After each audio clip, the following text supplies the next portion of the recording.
Welcome to your Magnetic Purpose podcast, where human design meets astrology and tarot. I'm your host, Ashley Hood. Get ready to explore, evolve, and embrace your fullest potential. Welcome to a journey of self-discovery like no other. Hey everybody, welcome back to your Magnetic Purpose podcast. As always, I am your host, Ashley Hood. And today I wanted to get into talking about manifesting with your human design chart. Now, it's important to know that when it comes to human design, it's all about aligning with your energy and not forcing anything. So the more that you know about your body graph chart, the easier it is that you're going to be able to manifest with it.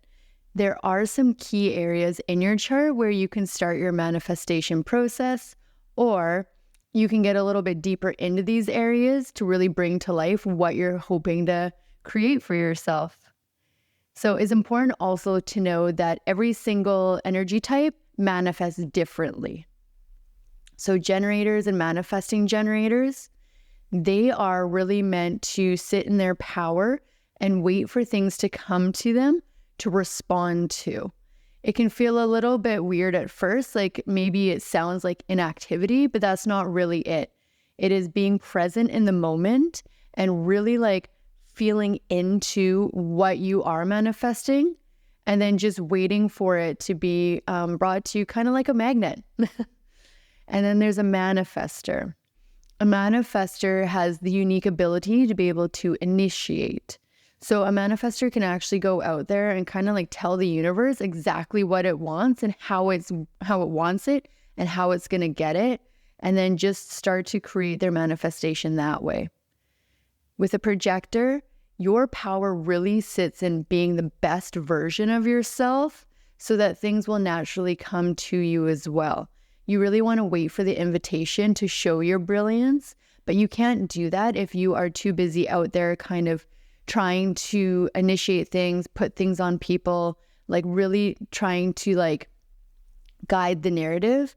You have to wait. You have to become really honed in on what an invitation looks like to you and your chart.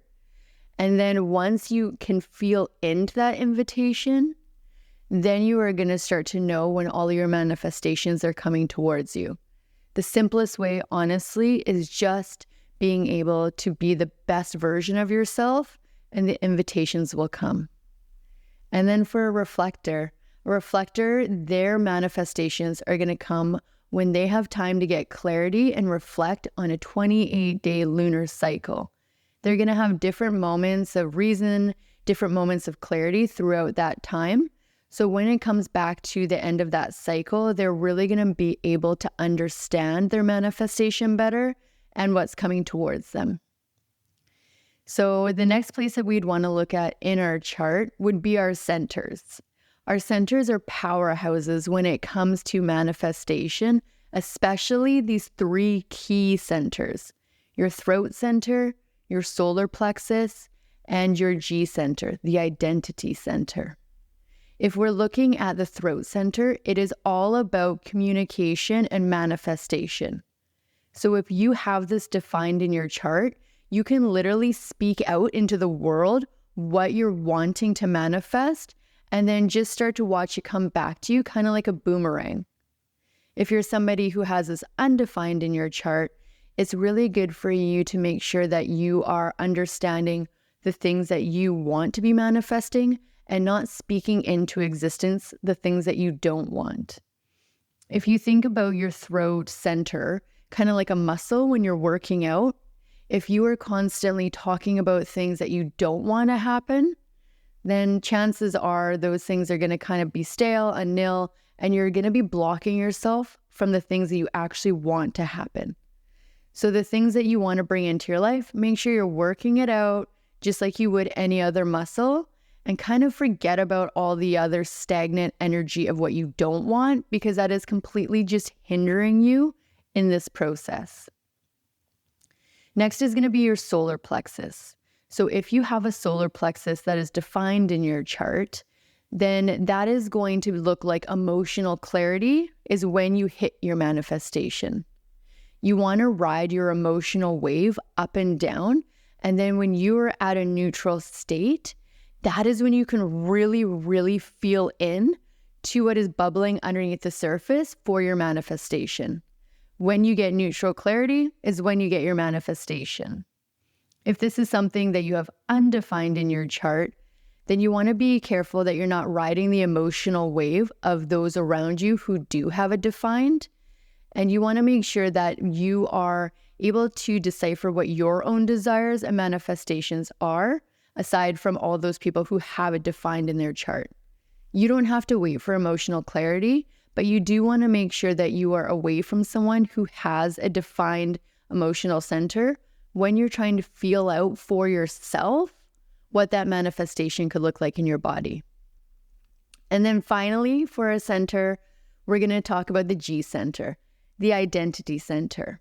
Someone who has this defined in their chart really has a strong sense of purpose, drive. They really know where they're going, and they're kind of almost like steadfast and a little bit like bullheaded in what they want to do because they're so sure of where they're going. The G center, the identity center, is all about identity, direction, and love.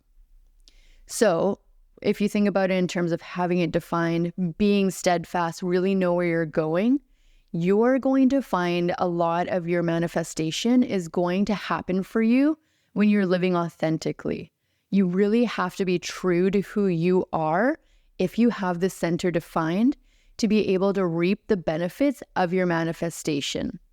If you're being untrue to who you truly are and you're a little bit scared to be putting yourself out in the world in the way that you know yourself to be or how you know is authentic to you, you're completely blocking yourself off from any of your manifestations. If you have this undefined in your chart, this is your ability to be able to try on different identities and different roles. You might hang out with some people who have this defined center and see what that energy feels like, and then go and sample someone without it defined or sample other people. You get to really play around with the roles that you're playing and your manifestations and your directions. And then when you are in an environment that feels really good and really safe to you, that's when you'll know what's really for you. And that is the identity or the direction or the manifestation you can move forward with. It's all about being adaptable to the present moment if you have an undefined identity center. And now this one is just like a little bit of a cherry on top. Now, if you are a generator or a manifesting generator, which 70% of the population is, then you are going to have a defined sacral. A defined sacral is where you get your life force energy. It is your passions, your desires, your deep creativity. It is your sexuality. It is all the things that bring new life into the world, figuratively and literally. So when you have this defined in your chart, you want to wait until you feel that really warm rush of excitement or joy that comes over you. That is when you know that you are receiving a manifestation that is correct for you.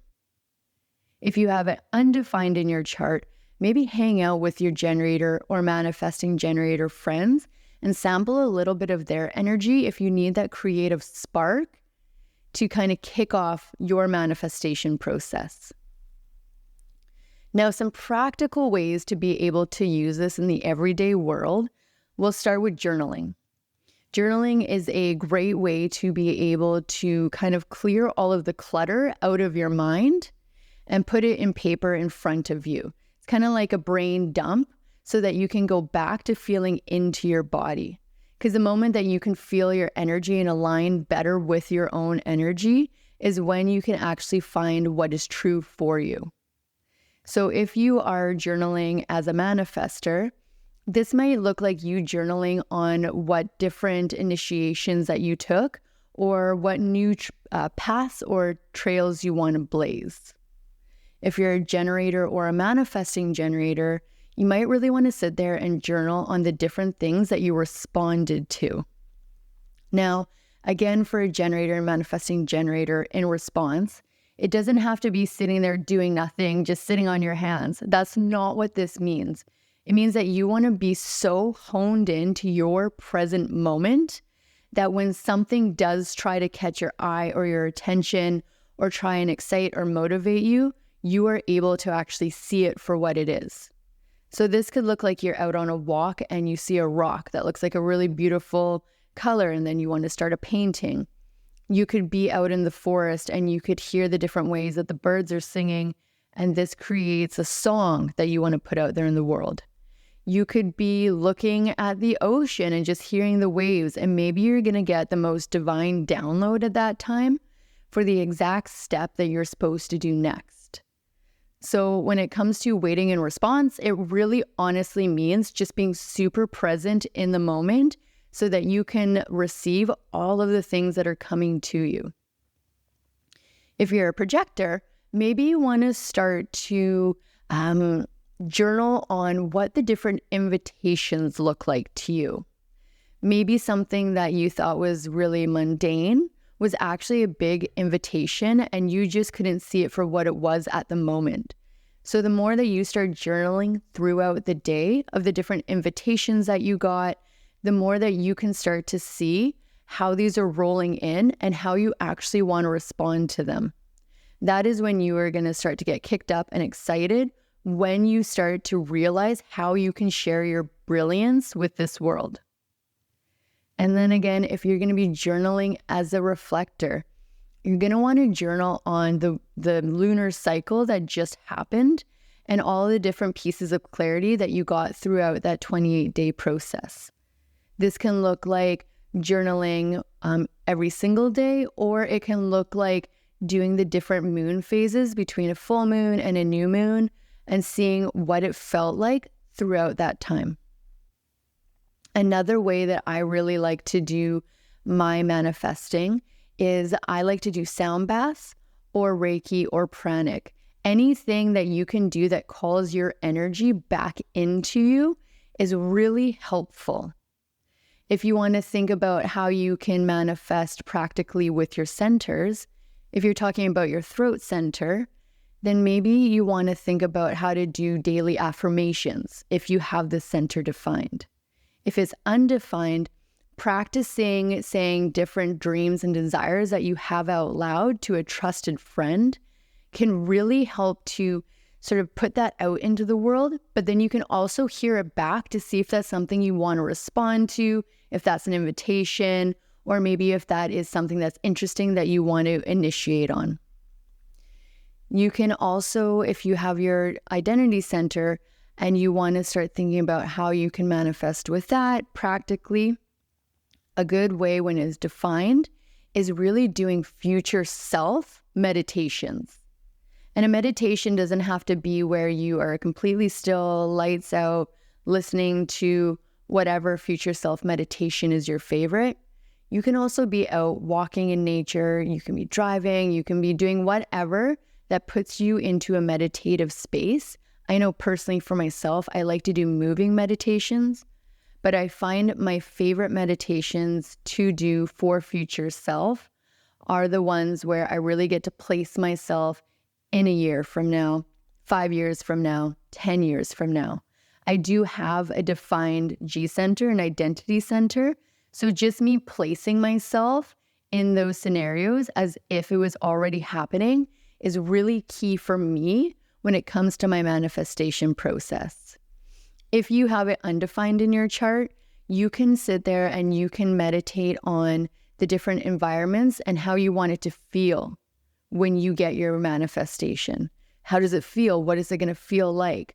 What is the atmosphere going to be? What is this going to bring out of me? What direction is this going to take me in? What sense of like self-love am I going to feel once I get my manifestation?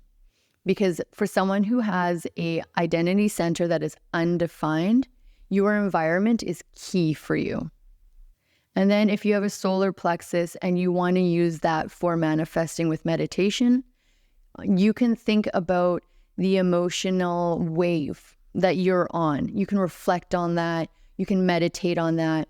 Even doing some sound bath meditations with that, where it takes you through a journey is going to be really helpful, because anytime you come to neutral and you feel that little like excitement or that spark, or like you're just at neutral, you get this like deep inner knowing that that is your manifestation, and that is where the magic starts to bubble up. If you have this undefined, you can really start to like meditate and feel into how this would feel in your body if you were to get your manifestation. But again, make sure that you are not riding somebody else's emotional wave when you are trying to feel into this. Another great tip that I like to do is using tarot. I use tarot every day. I have it as my own ritual, but I like to think about my different centers and my chart and pull tarot cards for it. One of my favorite things to do, it's almost like a Celtic cross, but it is more of a human design cross, if you will. I like to lay out the 9 different cards that would represent my energy centers, and then just kind of ask the questions for guidance or understanding, or maybe what's blocking me in those different centers. Another really wonderful way that you can use astrology when it comes to manifesting is you can find out where your moon is in your chart. You want to find the gate that's representing your moon. That is going to be the overarching theme of your manifestations, your emotional body, kind of that murky water that we go into when we are manifesting, meditating, sound baths, pranic, Reiki, tarot, all of those modalities. Your moon is going to be your overarching theme for that. So if you have your moon in, say, gate 1, that gate is all about creativity and expressing that creativity. So how can you use the different moon cycles or your moon and your emotional body to express your creativity through your manifestations? If you have, say, gate 5, that is all about rituals and routines, what rituals and routines can you set up around your manifestations and the moon to be able to gain clarity or understanding or call in what you're looking for? So as you can see, there are so many really wonderful and exciting ways to manifest with your human design chart. It is honestly a wealth of information because it is completely who you are at your core. So all of your answers that you ever need are in your human design body graph chart. And the more that you get to understand it and really go into the deep dives and the nuances and all the different channels and gates and centers and everything that you can within your chart, is when you're really going to understand how your energy works. So if you want to take a deeper dive on your body graph chart, head over to yourmagneticpurpose.com and download your free body graph chart. And you can also book a live one-on-one reading with me where we can really tailor that reading to what you're hoping to get out of your chart. Maybe you're brand new to human design and you just want to know how your energy works and flows in the world. Or maybe you know a little bit deeper about your type and you want to go into your gates and what planets rule your gates and where you are in this world, where you are in your part of your path. We can find all that out through your chart using astrology and tarot as well. So if you like this episode, please like, share, and subscribe. Every time you do that, it moves us up higher on the charts and it helps to get all of this out to everybody so that we can take over the world with human design. But again, I really am interested in knowing what you are manifesting. So please comment below what you're manifesting, leave it in a review, or feel free to send me a DM on all of our socials at Your Magnetic Purpose. As always, I am your host, Ashley Hood. It has been an absolute pleasure getting to talk to you about manifesting with your chart, and I can't wait to see what you manifest for yourself. Until next time, here's to health, wellness, and weirdness. Bye.